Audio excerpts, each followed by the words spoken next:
महाराष्ट्र राज्यातील प्रत्येक महत्त्वाच्या घडामोडी फक्त आपल्या बेधडक मी मराठी न्यूज चॅनलवर. महाराष्ट्राचा बुलंद आवाज.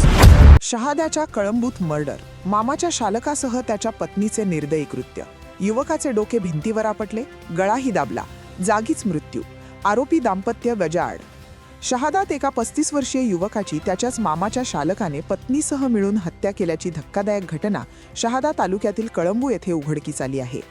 दीपक भटू बोरसे असे खून झालेल्या तरुणाचे नाव असून त्याची निर्दयीपणे हत्या करणाऱ्या मनोज प्रताप पाटील आणि त्याची पत्नी रत्नाबाई अशा दोघांनाही सारंगखेडा पोलिसांनी अटक केली आहे.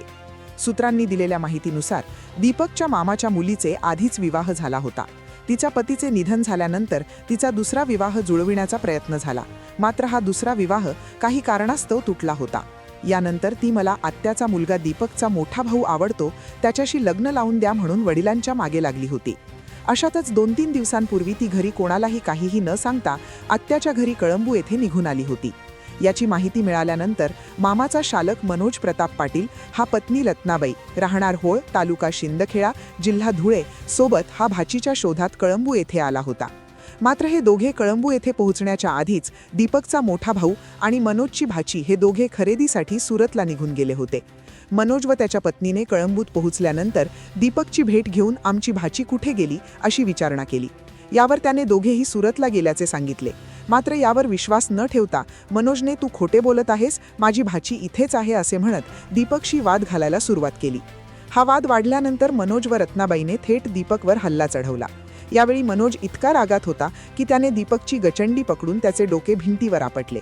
त्यानंतर तसेच मारहाण करीत त्याला घराबाहेर अंगणात आणले. इथेही मनोजने पुन्हा दीपकचे डोके भिंतीवर आपटले. यात मार लागून दीपक खाली पडल्यानंतर रत्नाबाईने त्याला धरून ठेवले तर मनोजने दीपकचा गळा आवळला. डोक्याला लागलेला मार आणि त्यातच दाबलेला गळा यामुळे श्वास गुदमरला गेल्याने दीपकचा जागीच मृत्यू झाला. दीपकचे चुलत भाऊ आणि कळंबूचे सरपंच RR बोरसे आणि अन्य नातेवाईक घटनास्थळी पोहोचेपर्यंत दीपकने दम तोडला होता. याच दरम्यान घटनेची माहिती सारंगखेडा पोलिसांना कळविण्यात आली. सारंगखेडा पोलीस ठाण्याचे सहाय्यक पोलीस निरीक्षक रवींद्र बागुल व त्यांच्या सहकाऱ्यांनी तत्काळ कळंबू येथे धाव घेऊन दीपकचा मृतदेह ताब्यात घेऊन शवविच्छेदनासाठी शहादा येथील उपजिल्हा रुग्णालयात हलवला. तसेच या खुनामुळे निर्माण झालेली तणावाची परिस्थिती आटोक्यात आणली. दरम्यान पोलिसांनी मनोज प्रताप पाटील व त्याचे पत्नी रत्नाबाई या दोघांनाही दीपक बोरसेच्या खून प्रकरणात अटक केली असून या दोघांवरही भारतीय न्याय संहितेच्या विविध कलमांअंतर्गत गुन्हे दाखल करण्यात आले आहेत. सध्या सहाय्यक पोलीस निरीक्षक रवींद्र बागुल या प्रकरणाचा अधिक तपास करीत आहेत. बेधडक मी मराठी न्यूजसाठी सुमित गिरासे, सारंगखेडा.